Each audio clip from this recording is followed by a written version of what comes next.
तो आज मैं आपको एक अनोखी रहस्यमय कहानी सुनाऊंगी। अगर आप चैनल पर नए हैं तो अभी सब्सक्राइब कर ले, क्योंकि यह मेरा दूसरा नया चैनल है। तथा कहानी पूरा देखे, अंत में एक अनोखा रहस्य छुपा है। धन्यवाद। तो सुनिए।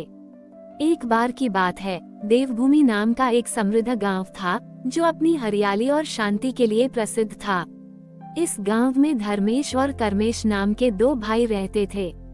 धर्मेश बड़ा था और स्वभाव से बहुत धार्मिक व परोपकारी था। वो हर काम में ईमानदारी बरतता और भगवान शिव में उसकी अटूट श्रद्धा थी। हर श्रावण में वह कठोर व्रत रखता और पूरे गांव की भलाई के लिए शिव से प्रार्थना करता।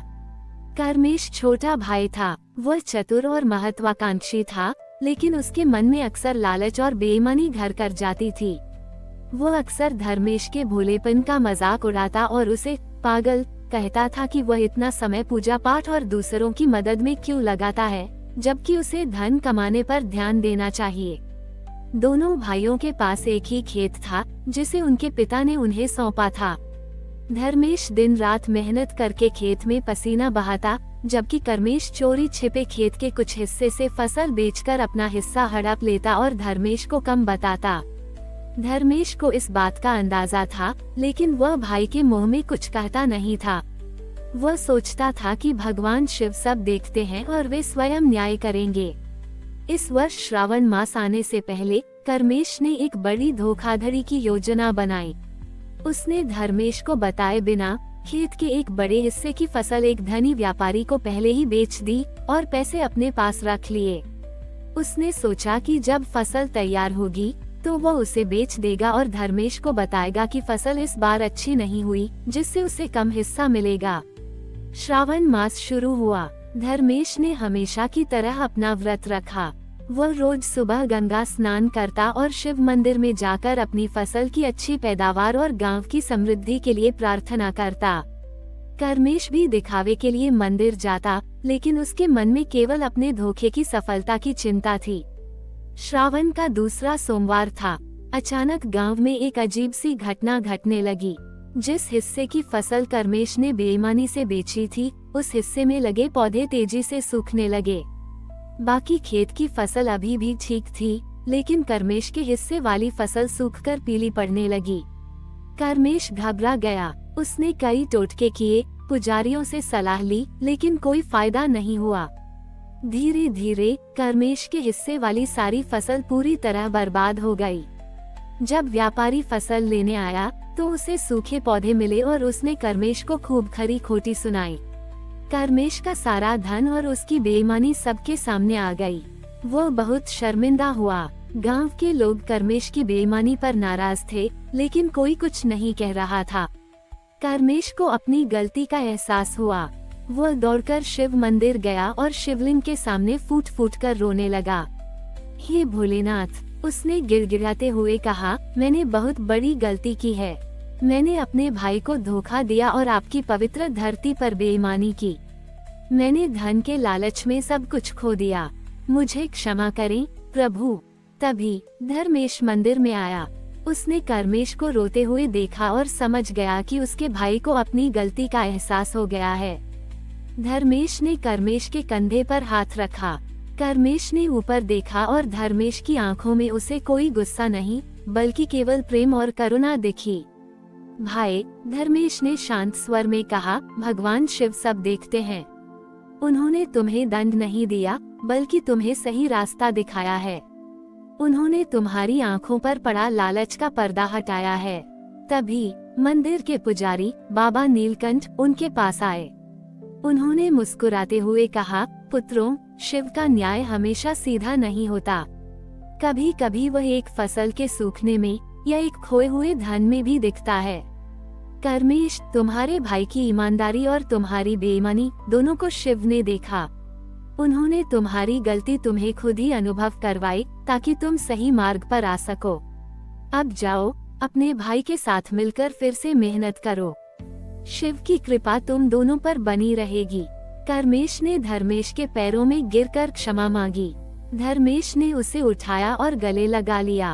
उस दिन से कर्मेश पूरी तरह बदल गया। उसने अपनी बेईमानी त्याग दी और अपने भाई धर्मेश के साथ मिलकर पूरी ईमानदारी से खेतों में काम करने लगा। दोनों ने मिलकर खूब मेहनत की और अगले वर्ष उनकी फसल दोगुनी हुई।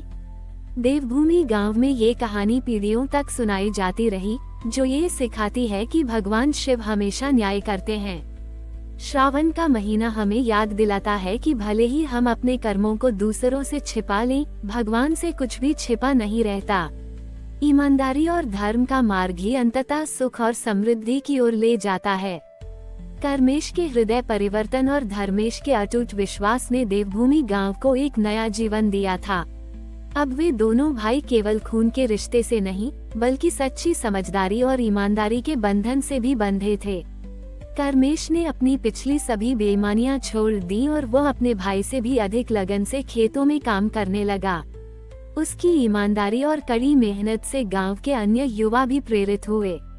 धर्मेश ने कर्मेश को कभी उसकी पिछली गलतियों के लिए ताना नहीं दिया, बल्कि उसे हमेशा प्रोत्साहित किया।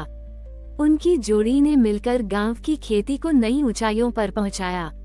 उन्होंने नए तरीके अपनाए, जिससे फसलें और भी अच्छी होने लगीं। देवभूमि की प्रसिद्धि अब केवल अपनी हरियाली के लिए नहीं, बल्कि ईमानदारी और भाईचारे के प्रतीक के रूप में भी फैल गई। कई साल बीत गए। कर्मेश, जिसने कभी धन का लालच किया था, अब अध्यात्म की ओर मुड़ गया। उसे समझ आ गया था कि धन केवल एक साधन है और सच्चा सुख मन की शांति और धर्म के मार्ग पर चलने में है। उसने अपने भाई धर्मेश से अनुमति ली और अपने जीवन का एक हिस्सा शिव भक्ति में समर्पित करने का निश्चय किया। श्रावण मास आने वाला था। कर्मेश ने एक अत्यंत कठिन व्रत लेने का फैसला किया। उसने गांव के बाहर एक घने जंगल में, जहां एक प्राचीन शिव मंदिर खंडहर में पड़ा था, जाकर 1 महीने तक तपस्या करने का प्रण लिया। उसका उद्देश्य केवल अपने पापों का प्रायश्चित करना नहीं था, बल्कि गांव के सभी लोगों के लिए निरंतर समृद्धि और शांति की कामना करना था। उसने मंदिर के जीर्णोद्धार का भी संकल्प लिया। श्रावण का पहला दिन था। कर्मेश ने अपनी यात्रा शुरू की। धर्मेश और गांव के कुछ लोग उसे विदा करने आए। जंगल घना और खतरनाक था और खंडहर मंदिर तक पहुंचना आसान नहीं था, लेकिन कर्मेश के मन में दृढ़ निश्चय था। वो उस खंडहर मंदिर तक पहुंचा, जो झाड़ियों और लताओं से ढका हुआ था। उसने सबसे पहले मंदिर की सफाई शुरू की। उसने अपने हाथों से धूल हटाई, पत्थरों को साफ किया और एक छोटा सा शिवलिंग स्थापित किया। पूरे श्रावण मास तक कर्मेश ने वहीं रहकर घोर तपस्या की। उसने केवल जंगली फल और कंदमूल खाए और दिन रात ओम नमः शिवाय का जाप करता रहा। कभी बारिश होती, कभी जंगली जानवरों का डर होता, लेकिन कर्मेश अपनी तपस्या में लीन रहा। उसका शरीर सूखता गया, लेकिन उसकी आत्मा बलवान होती गई। वो अपनी पिछली गलतियों के लिए प्रायश्चित कर रहा था और साथ ही गांव के हर व्यक्ति के लिए मंगल कामना कर रहा था। श्रावण का अंतिम सोमवार था। कर्मेश की तपस्या चरम पर थी। वह समाधि की अवस्था में बैठा था। तभी उस खंडहर मंदिर में एक अलौकिक प्रकाश फैल गया। प्रकाश इतना तीव्र था कि जंगल का अंधेरा दूर हो गया। प्रकाश के बीच भगवान शिव अपने दिव्य रूप में प्रकट हुए। कर्मेश ने आंखें खोली और अपने सामने साक्षात शिव को देखकर वह भाव विभोर हो गया। उसने हाथ जोड़कर प्रणाम किया। भगवान शिव ने अपने मृदु स्वर में कहा, पुत्र कर्मेश, तुम्हारी तपस्या और पश्चाताप ने मुझे प्रसन्न किया है। तुमने अपने जीवन में जो गलतियां की थी, उनका तुमने सच्चे हृदय से प्रायश्चित किया है। तुमने केवल अपने लिए नहीं, बल्कि पूरे गांव के लिए कल्याण की कामना की है। मैं तुम्हें वरदान देता हूँ कि आज से यह खंडहर मंदिर फिर से जीवंत हो उठेगा और सिद्धेश्वर महादेव मंदिर के नाम से जाना जाएगा। यहाँ आने वाले हर भक्त की मनोकामना पूरी होगी। उद्धरण चिन्ह। भगवान शिव ने आगे कहा, और तुम्हारे गांव देवभूमि को कभी कोई संकट छू नहीं पाएगा, क्योंकि वहाँ भाईचारा और ईमानदारी का वास है। इतना कहकर भगवान शिव अंतर ध्यान हो गए।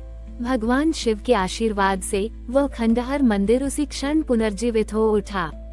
उसकी दीवारें मजबूत हो गईं, छत फिर से बन गई और वहाँ एक भव्य शिवलिंग स्थापित हो गया। ये चमत्कार पूरे क्षेत्र में फैल गया। गांव के लोग जब वहां पहुंचे, तो उन्होंने इस अद्भुत परिवर्तन को देखकर शिव का जयकारा लगाया। कर्मेश अब केवल किसान नहीं बल्कि सिद्ध कर्मेश के नाम से जाने जाते थे। उन्होंने अपने शेष जीवन को उसी सिद्धेश्वर महादेव मंदिर की सेवा में समर्पित कर दिया। वह मंदिर पूरे क्षेत्र में आस्था का एक बड़ा केंद्र बन गया। हर श्रावण में लाखों भक्त सिद्धेश्वर महादेव के दर्शन के लिए आते थे।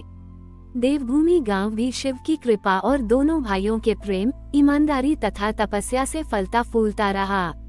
ये कहानी पीढ़ियों तक ये संदेश देती रही कि कोई भी व्यक्ति कितना भी भटक जाए, सच्चा पश्चाताप और ईश्वर के प्रति अटूट श्रद्धा उसे मोक्ष और सम्मान के मार्ग पर वापस ला सकती है। श्रावण का पवित्र महीना हमें ये याद दिलाता है कि शिव की कृपा उन सभी पर होती है जो अपने कर्मों को सुधारते हैं और निस्वार्थ भाव से सेवा करते हैं। हमारी और भी आध्यात्मिक एवं अनोखी कहानियाँ देखने के लिए हमारे चैनल पर जाएं तथा धार्मिक एवं पौराणिक अनोखी कहानियाँ हमारे चैनल पर है। कृपया जाके देखें तथा हमारे चैनल को सब्सक्राइब करके रखें और वीडियो लाइक जरूर करें। धन्यवाद।